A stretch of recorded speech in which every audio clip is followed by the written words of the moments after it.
Good day everybody, it's me again, Lucky-kyun, and for today's video I'll be talking about how games was able to help me of my art. I've been playing this game, the Valheim, and was pretty amazed how the environment and mechanics of the game works.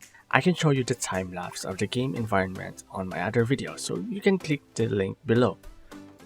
And also thank you to those people who subscribed to my channel and who watched my content a while ago. I upload tutorial and speed paint on this channel, so be sure to subscribe. If you have specific games you love, you can comment down below, so I might consider doing an art out of it. I have some list of requests from the past. I actually didn't forget about that, and I only have fewer time in my hands, so stay tuned in the future, I guess. If you also want to watch the speed paint of this art without me talking in the background, you can go to the other video in my channel, because I also uploaded a separate video for that.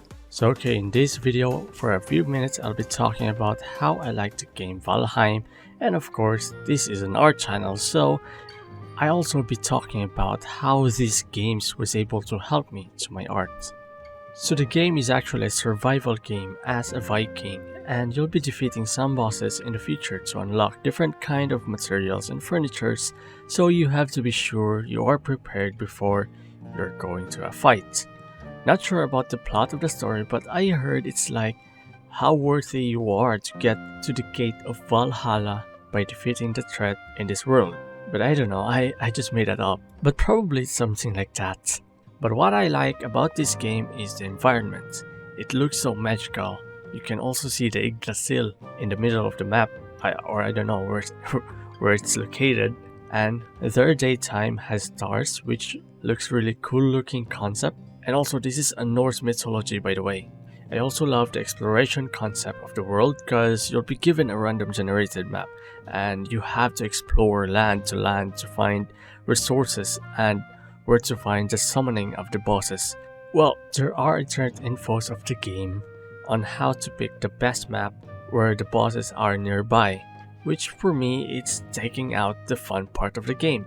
The exploration is kinda scary here, so that's why I made this art. Sailing to the unknown, what kind of land awaits across the ocean, and how scary it is to find a serpent monster in the middle of the ocean while you're just using a raft.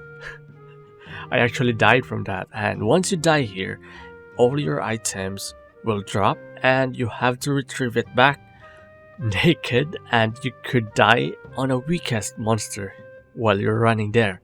So there you have it. I enjoyed playing the game and enjoying the lighting that they applied to the world. If you played Valheim, please let me know in the comments below if you enjoyed the game and where are you now in this game. We just defeated the current final boss and we have to wait for a new biomes update, because it was an early access, by the way. So okay, how these games was able to help me then? Well, the game concept was interesting. It was able to give me more ideas, because in art it's not just about how to achieve a good looking drawing.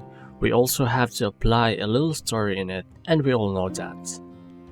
Adding feeling to our piece will make it more better, and if you are a concept artist, then you'll just don't normally put details for no reason. Shapes will help the reader to tell what kind of character it is. That is why exaggerations is also one of the great ways to show if the character is a speed type character or a strength type character. Well, I'm not talking about the Valheim here. I'm talking about different kind of games, like Riot games, Blizzard games, different kind of games we have now. They add details for a reason, and that gives us a visual library, more ideas to study if you play with it with a little observation and awareness. In Valheim, the lighting of the game world is so beautiful, and building a house somewhere near the shore, making those ambience what you wish for, is so satisfying. That helps me more on the lighting side. That gave us idea what kind of look we are looking for. The thing is, we don't actually know what we actually like until we see it. We also don't know if we can do it until we try it. That is why sometimes we always thought we knew something, but we're not sure what it is.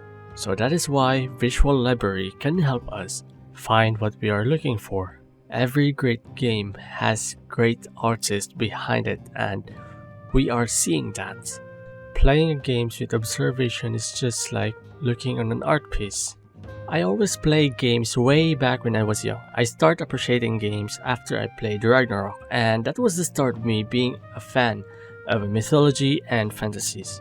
To be honest, I should be more of a gamer than an artist. But because of not capable of having those gadgets before, I do art instead and try to choose it as my career path. This is my honest opinion to myself, okay? For me, I'm really bad at this, being an artist. But I am just dedicated, that is why I knew a bunch of stuff. I'm not naturally good at it. I mean, I've seen a lot of artists who's more talented than I am and capable on pulling some great works without any proper learning or study. But some of them isn't dedicated enough to push further, so they stuck in one place. Now we can say it seems my work art looks better because I studied more. That's why for me, talent isn't really enough. Art is a skill that you need to study and learn. There's a bunch of it. So yeah, basically what games can help you is the visuals, because that is a work of an artist. For me, I'm more of a game developer than an artist because I enjoyed calculating and balancing the game, analyzing it like skills, status, and etc. But I'm not taking the path because of the absence of gadgets, and also I'm not familiar with it. I started being an artist as young, and also I'm not really familiar with it before. I just play games. I started being an artist as a young and don't have that kind of a friend who's being nerd of game ideas, game balance, and whatsoever, so I never seen that path before. To be honest though, I decided to be an artist because I thought you only need two things, pencil and paper, but I never thought that those are expensive. Yeah, you can also do great work on cheap stuff, but there are things that expensive stuff can do. In today's time with digital art, you can actually draw a great work on a simpler application like MS Paint. I'm sure you see a bunch of them do a really great art by just using MS Paint, but I am very sure that it took them a lot of time to do that. Time is also important, you know. Using other apps could make your work faster. Faster work, more experiments, and quicker to learn new stuff you didn't know yet. It all interconnects. So I suggest you to invest new application, better application for it when doing digital art. I mean, I appreciate those people who make digital work on MS Paint. But when it comes to work, you have to be faster. You have to finish things right away. I also suggest you to work on pencil and paper first before going digital. Why? Well, that would be for the future video.